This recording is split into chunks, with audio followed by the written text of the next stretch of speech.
to move straight to our final issue, which has to do with the intervention of the president in the dismissal of 8 students who were later to have insulted him. Why don't we stay with the great transformation?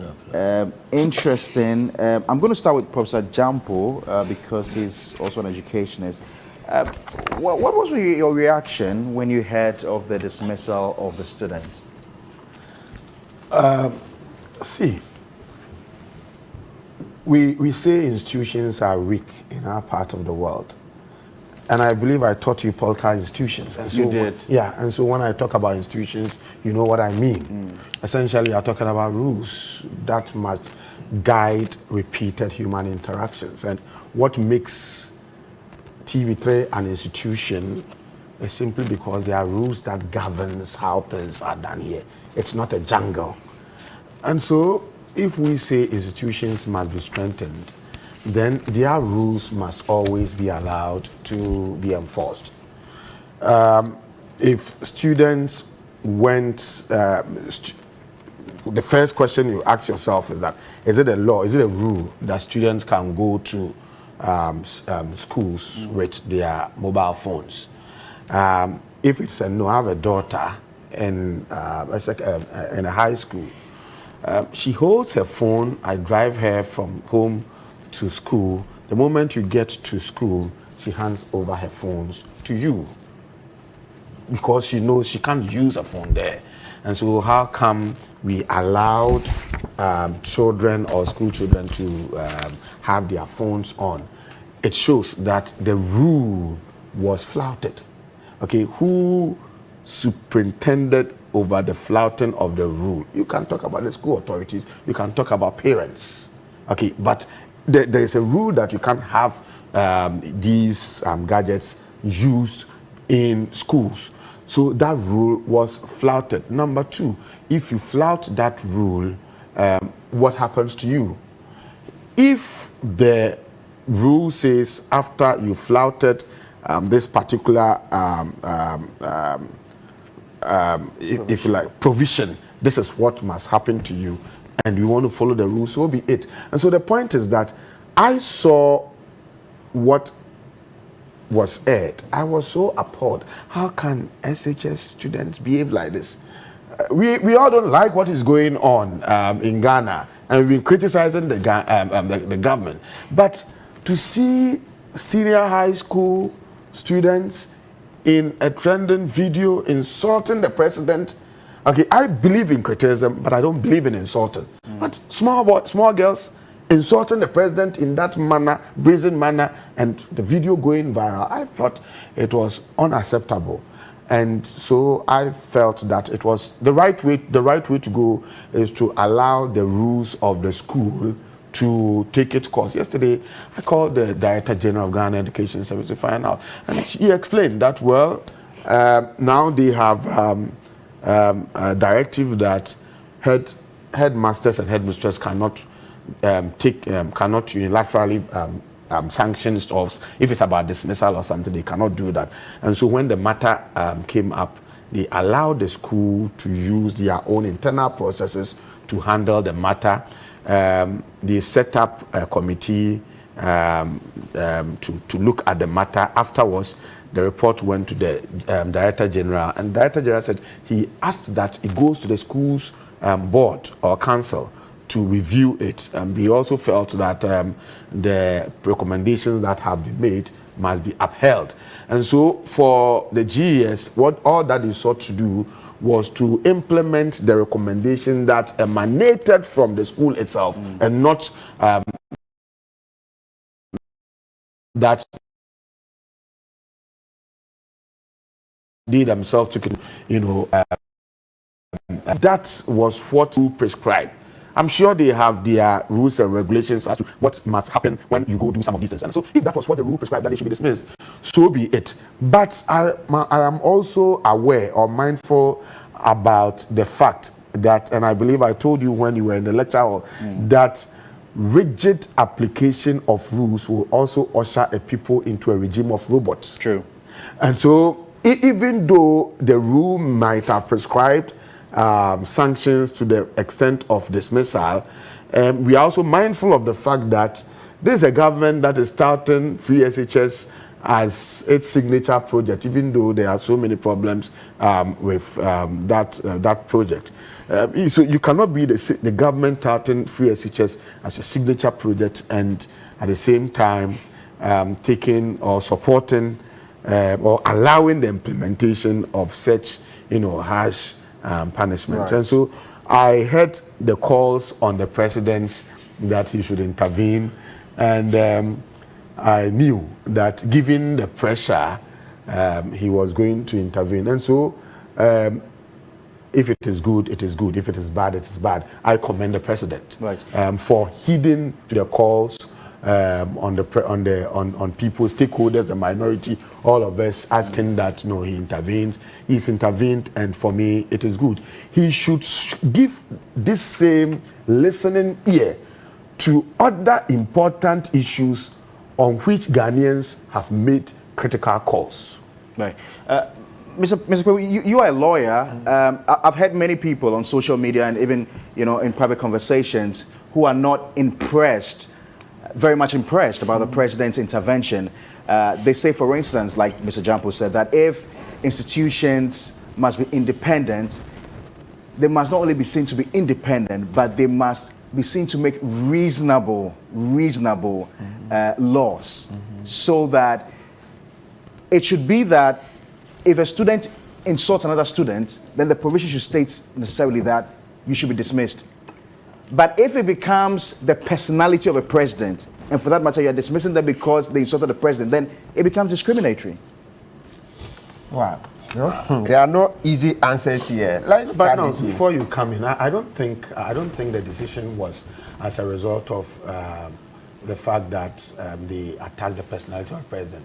I believe the school has its own internal rules that prescribes against some of these things. And if you look at the level, yesterday my investigation showed that there was an extensive investigation process, and there was a committee that sat and they were back and forth. The students appeared, they asked questions, and they answered them. And so I don't think that it was something that was done in a rush. I think let us give them that kind of... The punishment that people are saying is way over the top. Way over the top. All right? Yes, that couldn't have been justified, that you sack a student. Of course, I'm not condoning what the students did, but sacking the students was way over the top. It couldn't have stayed in a democracy such as ours. But the president, he said so many things against a champion, previous presidents, and the rest. He's still alive today and enjoying his presidency. So I can say, but when he was a student, what makes it different? Because he's a student, because somebody is a student, the person loses their brain. No, I mean, come on. but You you see, can't so if you look at the control president's We own must profile, investigate from what a is between you and Akufo-Addo. from a champion's Martin is time dangerous. to We must investigate. yes, maybe I'm replacing Akufo-Addo. That was the same thing he did to previous presidents. I mean, come on. So I just, when I looked at it, you see, the bigger problem is that we it looks like so many public officials are just falling over themselves, trying to do so many things to please the president. That's the way I see it. Because I couldn't believe it that for an insult, the punishment was dismissal. That's outrageous. That's outrageous. You know the things the president said against previous presidents, and yet we eventually voted him as president. And for such a man, you can say that another person insults him, and the punishment the person gets is dismissal. So you're not impressed about at his all, intervention? at all. The GS, the thing was, it was very nauseating. When I saw the punishment, I was like, I mean, come on. You want to please the president? When even as a democracy, we removed the crime of insulting the president. You see, Senior Isankuma, there's that popular video where Mahama was insulted and he was interviewed. He said, no. Insulting the president is not a crime. Is that not so? So something we've removed, all right, as a crime. Did Sankuma say insulting the president is not a crime? It's not a crime. So you can it's something that we should condone. Oh, that Afridi said we don't condone, please. We don't condone. Yeah, By but in a there are democracy, some of these the things they are not, bound to happen. You don't make some of these comments too. We will make. It's a democracy we are building. Democracy is not about insults. Even if he was insulted, No, I'm saying that democracy is never about insults. No, I'll tell you. Democracy is about contest of ideas. It is never about insults. No, Senior A said that, so what? Whatever he says is not. are not biblical injunction. He said that he's giving his opinion. Yes, I mean, who is he? Is he not a Ghanaian? No, please don't say that. The fact that he said that does not mean it's the Bible. Not please don't say that. No, I mean, don't listen. No, but it's not a crime. No nation, but I'm saying that no nation develops without its culture. Okay, no, but it's not a crime. No nation develops without its culture. Yeah. Our culture frowns on. Yeah. That's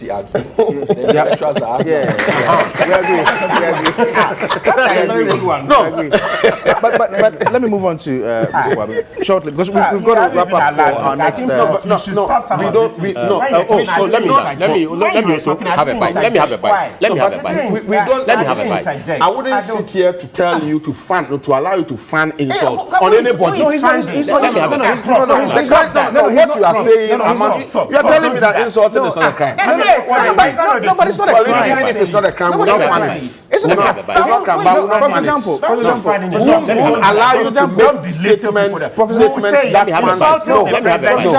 example, I must state that I think Mr. Pebu had started in his preamble.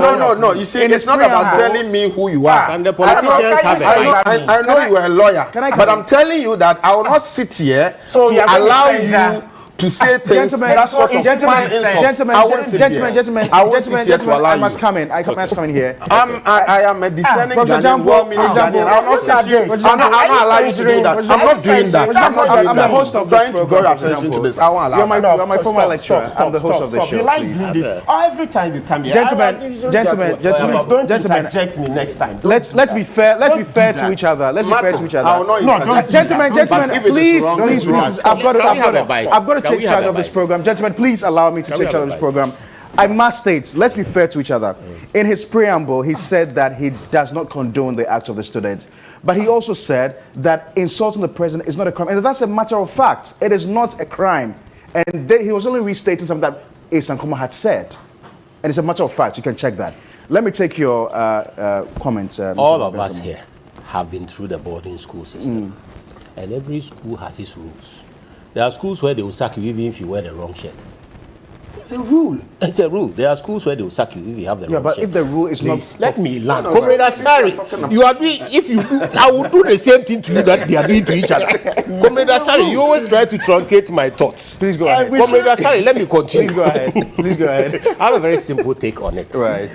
The very reason the president had to intervene is because of the kind of debate that's going on. The politics of it.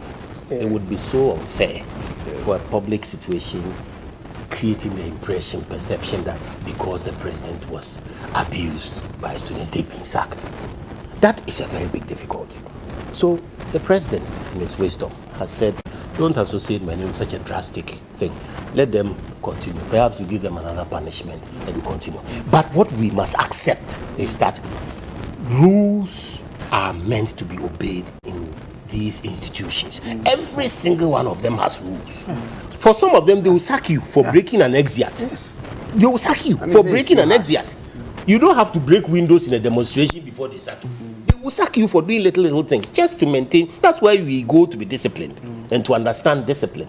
But unfortunately, you have a society, again, where people are hearing all sorts of things. They may have heard their parents or their lecturers saying certain things, and then they assume that it's easy and you can also say some or do some. Perhaps they were even put up to it by somebody. I don't want to go into the reasons. Right. The key thing is that it is clear that public perception-wise, in our heated environment, the president would have found it very difficult sitting back and allowing this punishment to stand.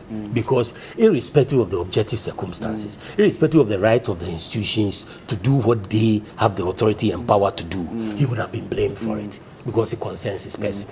And so it's in the right direction. Right.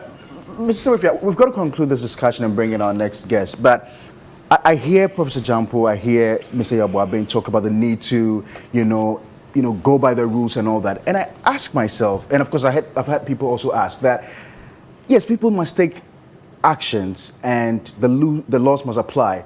But shouldn't the laws be proportional to whatever offense is committed? And in any case, what sort of society are we building? We are all seated here. We see our parliamentarians in parliament fighting each other, insulting each other.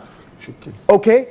If you're saying that students in the universities or in secondary school should be expelled for fighting for fighting each other or for insulting each other. And these same students see their politicians in parliament fighting each other, insulting each other, and nothing happens to them because these students are learning from them. I mean, how fair are we as a society to ourselves? You have made my point, that the only point I was going to make, which is that the reason why this is excessive is because the root problem is not the students. Right. It's the society that we have. Right. If you go on social media, you will just not understand what is happening. The level of insults on platforms, what our parliamentarians, they come on air, some even throw blows. So and nothing you have happens a to society them. that is teaching our young people that this is acceptable. And it is, the truth is that it is not. But should they be the first example to be used to say, make the point that this is not acceptable? It should come from the top. It should have come from the top. Right. So that is why I believe that the punishment was excessive. And I agree with President Nana Addo when he says, look, don't do it. Because actually, the people to be punished are we, the seniors. Right. And the way we talk on air, the kind of language we use, etc. Right. And this is part of the reason why you have to, and I don't want to deviate, but let me just come a little into one of what they said. You see, when you listen to some of the words in the rap song that was given at the Flagstaff House, it connotes certain things. So, you see, all this is part of, it's not acceptable. Let us now get back into our ethics. It's not everything that you write in law. We have ethical behavior. This is not acceptable. But it shouldn't start from they who are students. Because they are learning, everything they learn is from us. We have people who have misbehaved in parliament, fighting. We don't know whether we are going cutting or each other with exactly. And we see, when they watch even our primaries, they watch our political, we are all fighting. And so what do you expect them to learn? You can't use them as the example. Use somebody else and be harsh on them so that it permeates down that, hey, if you do that and they can't come and deal with you, you also understand it. I see Professor Jampo and Mr. Kpebu agreeing to that. They both Well, agree to I mean, it's I agree with the sentiments, but let me say sorry to my football mates, Martin, for interjecting unnecessarily. You see, sometimes if you put yourself out there in the public domain and on social media, people insult you, say all manner of things about you, and you hear somebody telling you insulting and so a crime, it plays on your emotional keyboard, and that's how come I was interjecting. Right. Thank you very much, gentlemen. I appreciate this. I love the conclusion. Alan Martin is the political leader of the future. I hear you. Mr. Samuel Okudzeto-Ablakwa is our next guest. Mr. Samuel Okudzeto-Ablakwa, who is MP for Norton, is our next guest. Is going to be talking about the National Cathedral. He'll join me shortly for the final part of today's show. Thank you very much, gentlemen. Mr. Alex Segbefia is a former Deputy Health Minister. Mr. Yabu Abiasama, former Communications Director of the New Patriotic Party. Thank you very much, Mr. Martin Kpebu, who is a lawyer, legal practitioner, and also representing one of the bondholder groups. Is that right? Representing one of the bondholder groups, Mr. Kpebu? Right. And then Professor Ransford Jampo, he's a political science lecturer, also my former lecturer at the University of Ghana. Thank you very much, gentlemen, and I appreciate your time and your coming. We're going to take a short break. When we return, my guest is Mr. Samuel Okudzeto-Ablakwa, the Honorable.